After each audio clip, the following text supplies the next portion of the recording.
Hi, everyone, and welcome to this episode of The Art of Doulagiving. And this is our spotlight series for our Doulagiver graduates. And we're so excited to share with you this wonderful graduate and what she's doing. These wonderful people who do this work, and I say it all the time, how honored and privileged I am to be amongst them. They're out changing the world and they're making the world a better place. And when you hear this woman's story and what she is doing, you're going to understand exactly why I say that. Today, we have Jennifer Owens. Jennifer Owens is a mother, a wife, a death doula midwife, elder care doula, and active duty service member. Thank you so much for that. Her goal is to help families take some of the fear and uncertainty out of dying by planning ahead. It is a lofty goal indeed, but with planning and having the difficult, intimate conversations early, it is very achievable. I agree. Originally, her plan was to help military members because they are often miles away from family and would need support in the immediate area. She also wanted to help moms who lost their babies prematurely. However, once she began attending trainings and seminars about end-of-life planning and death doula services, she knew she needed to serve a broader community as well. She decided to put the pedal to the metal and get to work. I love that, Jennifer. Thank you so much for being here. Thank you. Thank you for having me. I have been watching you and watching your evolution and watching your impact on the world in the postings and in the groups. And the feedback has just been accolade after accolade about your heart and the work that you're doing. So thank you so much from all of us. There are a couple of questions that we ask in the series, and of course you can add in and this can go anywhere you want it to go. But the first is, when did you know that you had a calling to be a doula giver? And we always talk about the calling because this is not something that you just say, oh, I think this sounds like a great idea that I'm going to do. It really is something that the path opens. It's heart-centered, and sometimes that comes from interesting places in our journey. So when did you know that you wanted to become a doula giver?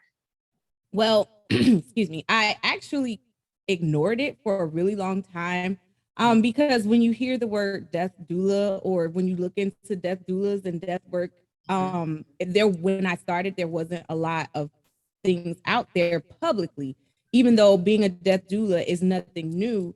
So I attended one of your free trainings. I think that's where I found you, by Google, and I signed up at the Doulagivers website, and I sat through the free training, and then your offer was too hard to pass up. With all of the training, it was so encompassing that I had to see what death doulaing was about. And I realized that I had kind of already been doing it all along with my family.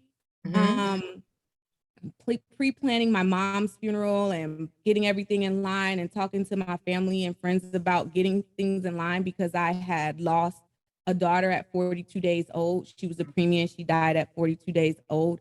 And I had a reality check that funerals don't happen like they happen in the movies. So there is, there's no, the person dies and then the person is at the funeral home getting buried. You have to find the funeral home. You have to you have to actually search, and that's really hard to do when you're grieving. And so that's what drove me to want to take the Doulagivers course, because now I had some direction that I didn't have before, and it was going to help align me with what I felt like, or what I know is my purpose. That's beautiful.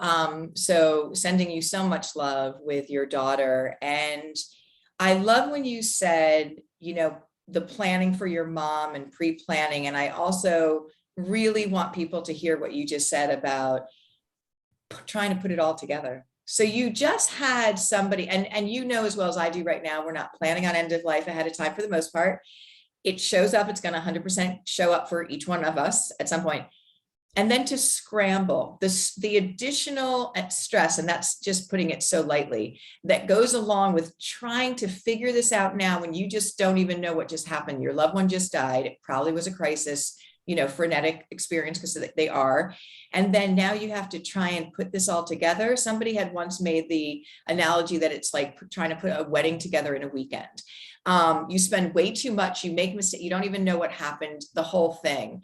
So I love that you highlighted all of that. And I really thank you for, sometimes when we kind of step into a space like that free level 1 training, seeds start to grow, or seeds that were already there. Like you said, you had been doing this and they just start to like flourish a bit. And all of a sudden you find this path opening that you might not have ever really thought about.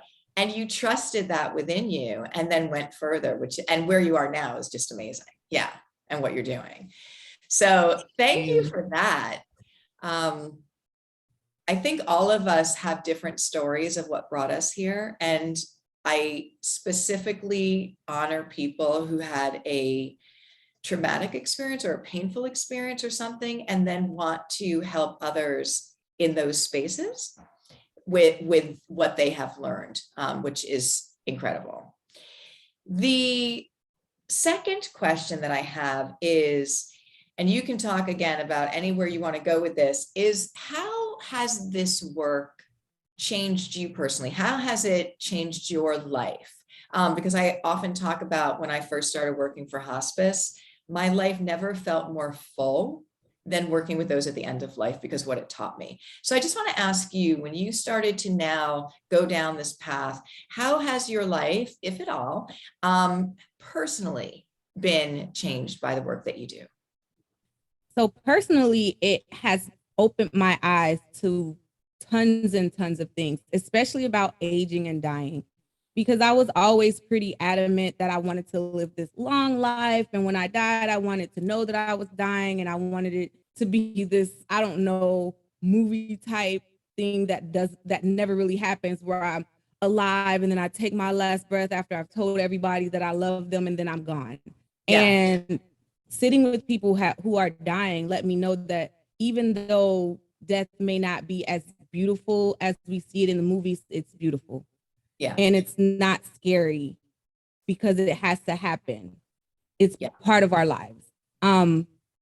So that's how, and it has given me a greater appreciation for wanting to do what I can while I'm here. Because a lot of the things that I hear is people saying, if I had a chance to do this, or I would have done this differently, or I never got a chance to apologize to this person and now they're no longer here, or I'm dying and they're not talking to me, so I can't apologize, and things like that. So it's given me a really huge appreciation for living in the now and apologizing and attempting to make every moment count. That's how it has helped me. I love it so much. So I got to stay with that. I want to break that down a bit, because I really want people to hear what you just said and take this away, because they can do this now. And I often will say that, death is our greatest teacher about how to live, but most people are not exposed to people at the end of life. They're fearful of it. They avoid it. And we just don't see it because we've really outsourced our elderly and our end of life. Yeah. Which, by the way, we need to bring that back. So there's a lot to break down here. So I love when you started off by saying, I imagine maybe having that beautiful death and I love you in my last breath in the movies, right? So we know that that's not always the case, but yet that experience at end of life is still absolutely beautiful, or can be for most people with the right support and things. The energy that's there, the love that's there, there's something that's happening that when you're part of that, you never look at the world the same in the best way possible. So that's the one. And then I sometimes will think of those wonderful people who get to go to bed and then they die in their sleep. And I'm like, they must have been angels, and just, that's great, right? But that's not always the case, but it still is beautiful. And so the difference that you make being there to guide the families and to let them know that what they're seeing is a natural part of the end of life process, and not to be afraid, or to allow them to know what they can do to kind of care and love their loved one and even have those conversations. But what you shared about what you learned today to how to live fully is so important, because they say death is the number one fear, and I know it is. So it's labeled, it's the number one fear in the world. But for most of my patients, and I'll speak for my patients, it wasn't necessarily, to me, it wasn't the fear of death itself. It was the fear that they lived without this awareness that one day, because we avoid it. And then when it shows up, they were like, oh my gosh, I have, a month left and I have all this stuff I wanted to do and I didn't do it. Just like what you talked about, forgiving or doing that, like all those little things. And it's really, I feel like the regrets. So when you said learn to live in the moment, and I try and subscribe for myself is to live each day like one little lifetime. And I make it really simple because I feel like what we've been taught are the goals are not the goals, material things are not the goals, right? We're more connected. We are all connected to this journey. And you talked about wanting to contribute and make the world a better place. So, if you make your day very simple, to be present with people, to be kind, to show up, and also just to be like aware of the beauty that's right here. I think if we do that, then one day when the day comes, we'll be in a much better place. But it's different for everyone. And, forgiveness, and you mentioned it, is such a huge part of the human experience. And forgiveness is for us, it's not for the other person. And so we want people to take that away. Do you have any examples of something that maybe a patient that you were with about forgiveness and even self-forgiveness that you saw was something that was very pivotal in their process of end of life? Yeah. I do actually. This was actually not one of my clients, but I also volunteered for hospice. So this was a hospice person that I was sitting with, and she was a nurse and she had dementia, and it had been about 10 years since she had been diagnosed, and she was finally on the decline and her life was slowly ending. And she would say things like, I was a good person. I was trying to help them. I need them to know I'm sorry, but like not in a cognizant way because she had dementia, but you knew that deep in there because when you have dementia, you're still there. You just can't express anymore the certain things because your brain and your body are slowly deteriorating. But she would always say, tell them I'm sorry. I don't know who them are, but her two things were she would call for her husband. And then some days she would say, I was a good person. Tell them I'm sorry. So I don't know who she never got to apologize to. Right. But I know that whatever action she had, she took that all the way to the end, even in her state that she was in. Amazing, right? So even in a state of cognitive, decline or things going on, there's still always that truth that's in there. And I feel like at end of life, all our stuff bubbles to the top, whether we're, in that kind of state or not. And wouldn't it be great if we took away the lesson from those at the end of life and said, and I get it, it's uncomfortable, right? We don't want to face things sometimes. We don't want to go there. But the gift that it gives you by moving that energy, like the clarity that comes with that. And again, forgiveness is for you. So I really want to share with everyone, take that moment of courage for yourself because there's no judgment and it can really free you for today. So when you move that, your whole path forward is whatever you want it to be. Sometimes we're held prisoner by unforgiveness and by the things that happen when we don't face them. They're still there building walls. So I think that's fantastic. Were you able to dialogue with her at all about hearing her, or that, letting her know that, all's forgiven? I mean, I understand what she was saying because sometimes people are under the impression that they have to see the person or that the person even needs to be alive to be able to have that forgiveness. And there's ways that forgiveness can be accomplished without those things. So whenever she would say it, I would just tell her that they know because you're saying it out loud, the universe is going to carry it to them, or God is going to carry it to them. I would just say those things. I don't know if she understood what I was saying, but that was all that I could think to do, was to just let her know that they hear you because you're saying it out loud, and somehow those vibrations will get to the people that you're apologizing to. So hopefully she was receiving that and she was at some sort of peace.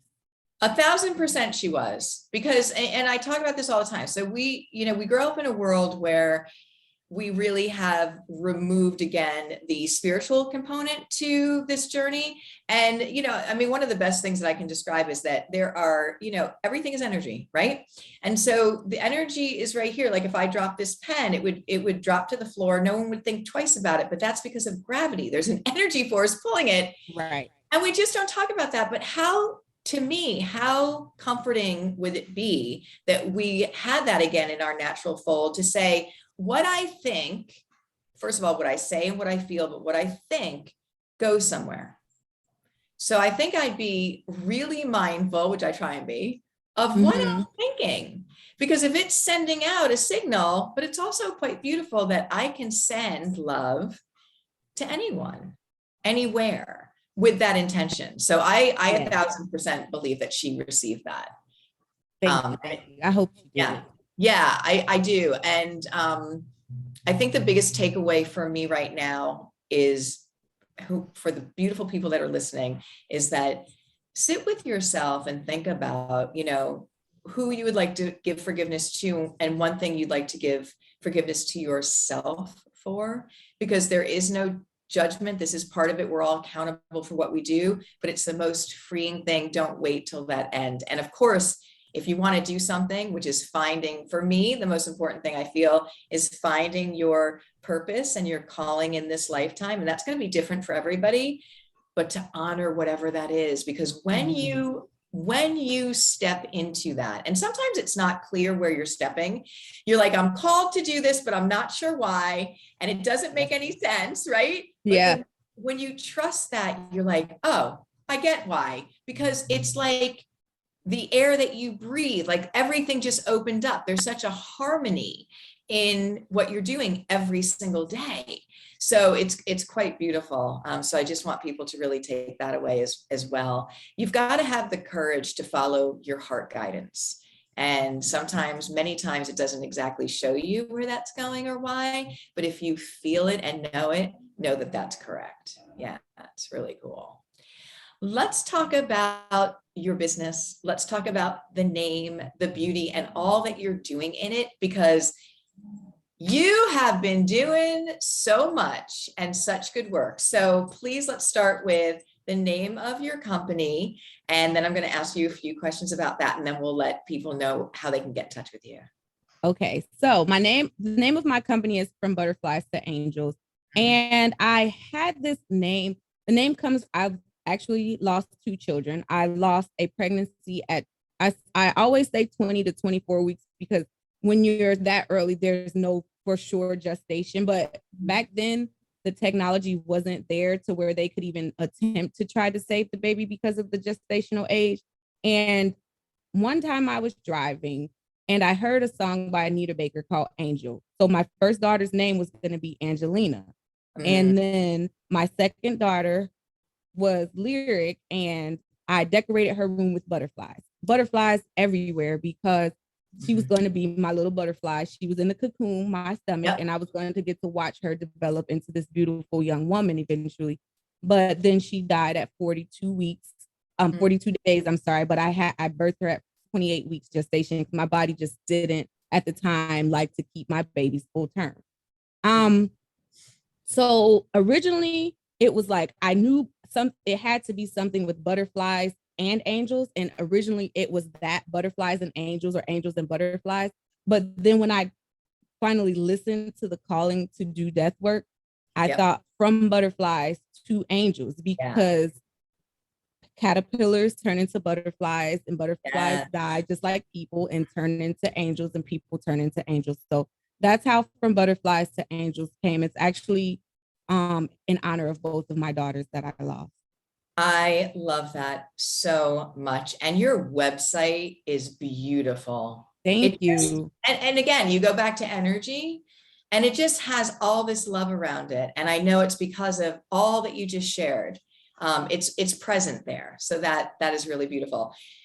So on your website, you have so many wonderful offerings. And can you share with us some of the things that you offer? And also then we're going to talk about some of the events that you're doing. Oh, yeah. So I do bedside vigils for people who want to take care of their loved ones at home. That's one of my most cherished things. I feel like sitting bedside while a person is dying is very intimate. And for somebody to trust you in such an intimate space is this amazing honor. And I also do perinatal loss bereavement doula because that's my life, that's my experience. So I feel like a lot of times the moms are left alone to kind of figure it out. The birthing people, whether it be whatever they identify as, the person who has birthed the baby and lost it, are left alone to figure out how to go on without their child. And society says that you get to grieve for 5 to 7 days and then you got to go back to work. Yeah. And so it was important for me to help people understand that you don't get over a loss ever. Right. So that, and to help women and birthing people not to blame themselves for losing their child, because there's tons and tons of guilt with that. Those are two of my most heartfelt works that I do. I do elder care doulaship and I volunteer at hospice. And there's a few other things I can't honestly remember right now because the most. So I'm just going to share with you your advanced care planning because I think that's so special too, and that everyone can take advantage of and should. That's one of my favorites actually, and I try to get the younger people with that. Yeah, and COVID has really kicked us all into kind of like knocked us up on the head and said, this is going to happen at some point for everybody. And the younger generation is getting more on board with making those plans. So it's great that you do it. But the fact that you can share your experience to help mothers in this space that I have to honor you. Nobody can speak. We can try to think of what that would be like. We can be as empathetic as possible, but we don't know unless we've been there. The best teachers, the best healers within a certain space. So I honor you for that. And it's so very needed. But you do advanced care planning. You do so many things on your website. I love them. I want to be like, I want that. I want that. I want that. And it's so beautifully done. So there's really something almost for everyone. So thank you for those offerings. Can you talk about the recent event that you were a part of? You were part of a panel. Could you share how that came to fruition and what that was like? So I was referred by a friend. I was referred to one of the medical professors at Kaiser Permanente in Pasadena by a friend of mine who wanted to talk about death and dying. And of course, it's their Kaiser Permanente. So they have tons of doctors, tons of nurses, tons of chaplains, but they wanted someone outside of the medical field that had a different perspective on death and dying, because our amazing medical people want you to stay alive. And I want them to want us to stay alive. But they wanted another perspective on death and dying. And these were second-year medical students. And so they wanted them to hear about what a bedside experience would be like, to understand that if somebody dies, they didn't fail at their job as a doctor or a nurse or anything. And I was on the panel with some pretty heavy hitters. Yes. The person who I was actually a little bit intimidated when I read their bios. I'm like, oh, it's just me. But then it was really good to hear the different perspectives and to hear the students ask the questions that medical staff sometimes can't answer because your focus is professional. Yeah. And my focus is more spiritual and holistic and, things like that. So it was awesome. And I was invited back again. She said they asked, could they keep me in mind when they have other events, because they want to make it a longer event this time because there were so many questions. Jennifer, that is so exciting. Because I'm a registered nurse and I understand exactly what you're talking about, we have been so focused on how to keep people alive. We've taught doctors, because we've made great advances. If somebody gets this is what you do to keep them alive. But we forgot about the whole spectrum of how is the person doing? Because if they're just kept breathing, but there's no quality of life, is that a win? And eventually, one day, that person, no matter how great of a doctor you are, will have an end of life and they still feel like they failed.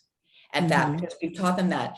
So your reception to the students was so exciting to hear your different perspective. And, you know, we've been dying for thousands of years. We know how to do this. Like you said, death doula, nothing new. People have been doing this beautifully for a very long time, but the last 100 years, we've really removed all of that.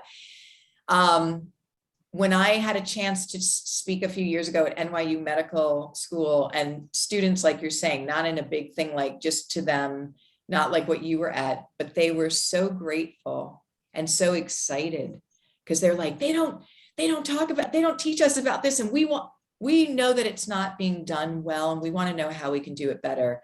But also, if we want to move forward in the shift of end of life, we need to move forward together. So doctors and families, and by the way, one of the things that not you as I as doulas, but you and I as human beings and people doing our advanced directive is our duty to do for ourselves and our family, because if we don't, then it is left for the doctor to just go into default. So there's a whole kind of responsibility there, but I love it because we're all in this and we're all equal in it because we're human beings, and the fact that it can go well. So that is so exciting and impressive. And yes, you'll be doing probably many, many more of them. I love that. What events do you have coming up that some other people may, if they would like to, can be a part of? So I do a death game night every first Tuesday of the month. And basically what that is, I have a bunch of games that people have made to kind of create icebreakers for people to talk about death. So I took a bunch of the cards from the different games and I put them together, and I just host a game night, and we all, a bunch of strangers, get together and they answer these questions about death and give their insights, their opinions, their thoughts, their experiences, things like that. That's one of the things. I also do a death cafe specifically for BIPOC people, because our death experiences, if you study history in the United States, is a little bit different than everybody else's. It's a lot of violence with us. There's a lot of loss. There's a lot of untouched trauma and things like that. So I do that once a month as well. Now, it used to be every Wednesday, but participation is kind of low because people don't really like to talk about death and dying. So I kind of moved that to once a month on the third Wednesday of the month. But those are the two events. But with Death Game Night, I do small groups. I was invited by a group of wonderful metastatic breast cancer survivors to host a Death Game Night one time, and it was amazing. The different perspectives from them were, it made me think about how I move through life, because they had these different thoughts. Like, they're like, what would you want to give to somebody now? And I'm like, I don't want to give anything away. And they're like, oh, if I could give something away right now, I would give them this, this, and this, because I don't know if I would be able to give it to them tomorrow. And I'm like, man, it just, some of the comments that came out of the metastatic breast cancer Death Game Night were like, wow. Like, that's amazing. That's amazing. I bet it was, and even for you and I who work in this space, a whole different way of perspective and looking at it. And I think that's the beauty of us getting together in community with different perspectives, and coming together in this thread. It's beautiful. So you've got 2 monthly events that people can be part of. You've got a bunch of offerings on your website that anyone can find what they need. And now let's just share with people how they can get in touch with you. Jennifer, if you'd be so kind. Okay, so my website is www.FromButterfliesToAngels.com. So is my Instagram. Those are usually the 2 best places to get in touch with me, because those are the 2 that are more easy to remember. I'm sorry.